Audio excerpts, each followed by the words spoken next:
L'évolution désigne la transformation des espèces sauvages avec le temps en nouvelles espèces, et c'est ce qu'on appelle les nouvelles races.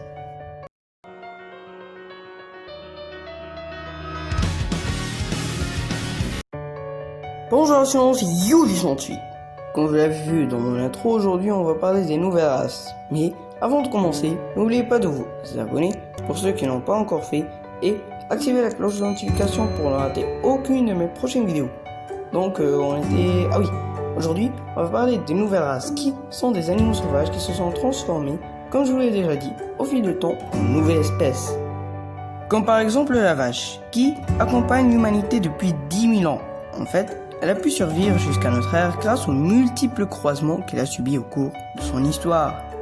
L'ancêtre de la vache est l'auroch, qui est un solide bovin de 2 mètres de haut et 1 tonne, donc je vous laisse imaginer la taille de cette grosse bête. La vache était surtout domestiquée pour sa viande et son lait, mais grâce à la sélection artificielle, on a pu obtenir des vaches spécialisées dans la production de lait et d'autres dans la production de viande. Et là, on va parler d'un animal que même les bébés le connaissent, donc si l'un d'entre vous ne le connaît pas, qu'il quitte la vidéo tout de suite, allez, arrêtons le suspense. Et celui-ci est le poulet. Et oui, c'est le poulet.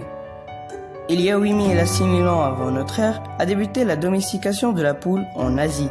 Mais à cette époque, les poules ne pondaient que 5 à 20 œufs par an, donc ouais, c'est pas ouf. On conclut que cette performance n'était certainement pas à raison de leur élevage, puisque les autres bétails suffisaient amplement comme nourriture. Mais alors, pourquoi le domestiquer? C'est pas sûr, mais il y a fort à parier que ce oiseau combatif fut introduit comme distraction à travers les combats de coqs. Ouais, je sais, c'est pas ce que vous imaginiez, mais quand même, les combats de coqs c'est vraiment intéressant. Nah, je rigole, c'est vraiment une perte de temps, quoi. Allez, on enchaîne avec le chien, qui est le premier animal domestiqué par l'homme il y a 13 000 ans. Non, ce n'est pas celui que vous voyez dans les images, c'est plutôt celui-là. Cet animal, que l'on nomme loup gris, est l'ancêtre des chiens avec lesquels il partage 99,9% de son ADN. Au début, le chien ne servait qu'à la chasse, et puis il a été croisé pour obtenir différentes races, afin d'aider l'homme dans son travail ou comme animal de compagnie. On arrive aux chats, qui sont apparus il y a 11 000 ans au Moyen-Orient, qu'ils soient persans, siamois ou de Goussière.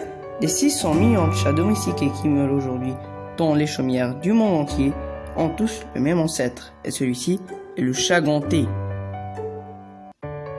Ce dernier aidait énormément les hommes dans l'agriculture voici plus de 8 000 ans, puisque les rongeurs dévastaient toutes les récoltes stockées, les fermiers ont domestiqué des chats sauvages pour s'en débarrasser. Et finalement, les animaux qui se sont répandus mais d'une vitesse inimaginable dans le monde, les cochons. Au fil des millénaires, cet animal a été domestiqué dans divers endroits dans le monde. Et c'est sans doute parce que le cochon sauvage, ou sanglier, est facile à apprivoiser et élever. Mais aujourd'hui, grâce à la sélection artificielle, sont nés des animaux moins poilus et moins agressifs que leurs ancêtres. Ces derniers sont appelés cochons domestiques. Ils ont été surtout élevés pour leur viande ou comme animaux de compagnie. Mais je ne crois pas qu'avoir un cochon comme animal de compagnie est une bonne idée. Mais ça reste mon avis, donc chacun ses pensées. Allez, je vous dis à plus pour un nouvel épisode avec un nouveau concept. Ciao!